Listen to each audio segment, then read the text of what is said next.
जय भीम साथियों, नमो बुद्धाय। मैं महेंद्र बेनीवाल। आज बुद्ध पूर्णिमा यदि बुद्ध जन्मोत्सव के उपलक्ष्य में मैं आपको महात्मा बुद्ध के बारे में कुछ बताना चाहूँगा। महात्मा बुद्ध जो कि मानवता के सिद्धांतों के पक्षधर थे, जिन्होंने बौद्ध धर्म की स्थापना की थी, उनका आज जन्म दिवस है। बहुत ही हर्ष का दिन है आज।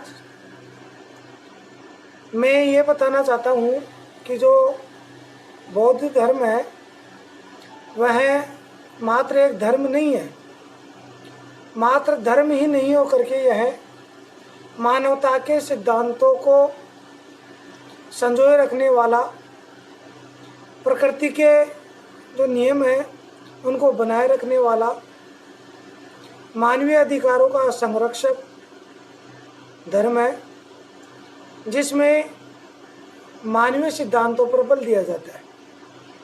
मैं बहुत ही गर्व के साथ कहना चाहता हूँ कि बुद्ध पूर्णिमा सिर्फ बौद्ध धर्म का पर्व ही नहीं है, अपितु समस्त भारतीय परंपरा का पावन त्यौहार है। इस दिन जो महात्मा बुद्ध थे उनको ज्ञान की प्राप्ति हुई थी।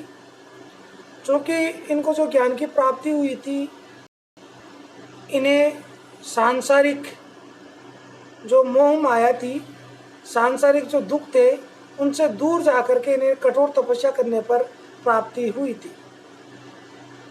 मैं इनका जो प्रसंग है उसके द्वारा आपको बताना चाहता हूँ कि किस प्रकार से एक जो मानव है उसका मन जब अशांत रहता है, जब उसके मन में प्रश्न उठते रहते हैं, तब वह किस प्रकार या किस कदर अपना जो मन है वो किस प्रकार से दुखी रहता है और उसको शांत कैसे किया जा सकता है। एक बार क्या था, महात्मा बुद्ध किसी तपस्या में लीन थे, मौन साधना कर रहे थे। तभी अचानक वहाँ एक व्यक्ति आया और बुद्ध से विनती करने लगा कि हे महात्मा बुद्ध, आप तो परम ज्ञानी हो, सभी के कष्टों का निवारण भी करते हो, मेरे भी कष्ट हैं, उनका भी निवारण कीजिए। तो बुद्ध ने उससे पूछा कि वत्स, तुम्हें क्या दुख है? तो उस व्यक्ति ने कहा कि महाराज, मेरा जो मन है उसमें बहुत सारे प्रश्न आ रहे हैं, मेरा मन अंदर से चलायमान है, अशांति से भरा हुआ है, मेरे इस मन को शांत कीजिए, मेरे सभी प्रश्नों के उत्तर दीजिए। तब बुद्ध ने कहा, मुस्कुराते हुए उनकी तरफ देखे और उन्होंने कहा कि वत्स, मैं तुम्हारे सभी सवालों का जवाब दे दूंगा, तुम मेरी एक बात मानो। तुम्हें 1 साल तक,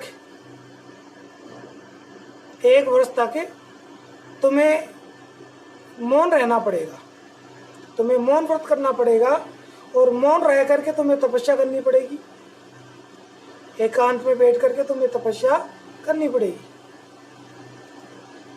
बुद्ध ने जब ये कहा तो उस व्यक्ति ने कहा कि ठीक है महाराज, लेकिन ध्यान रखना, मैं 1 साल के बाद में, फिक्स 1 साल के बाद मैं आपके पास में आ जाऊंगा, मेरे प्रश्नों के उत्तर तो दे दोगे ना?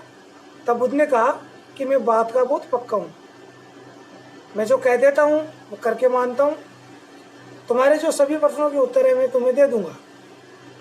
इतना कहने पर जो व्यक्ति था वहाँ से चला जाता है और वह 1 साल तक मौन तपस्या करता है, मौन व्रत धारण कर लेता है। 1 साल के बाद में वह व्यक्ति बुद्ध के पास में आता है। तब बुद्ध ने उनको पहचान लिया और उसे पूछता है कि वत्स, 1 साल पूरा हो गया, लाओ तुम्हारे प्रश्न, कौन से प्रश्न थे? सभी का मैं उत्तर देता हूँ। तब उस व्यक्ति ने कहा, वो जो व्यक्ति था महात्मा बुद्ध की तरफ देखा और मुस्कुराया और वो बोलता है कि महाराज, मुझे मेरे जितने भी प्रश्न थे सारे प्रश्नों के उत्तर मिल चुके हैं।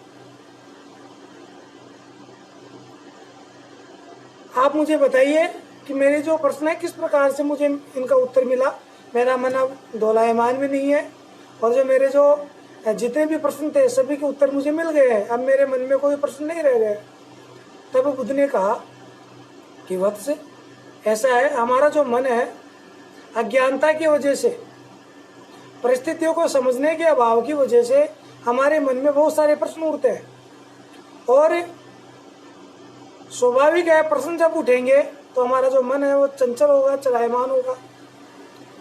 तुम्हारा जो मन था उस समय चंचल नहीं था।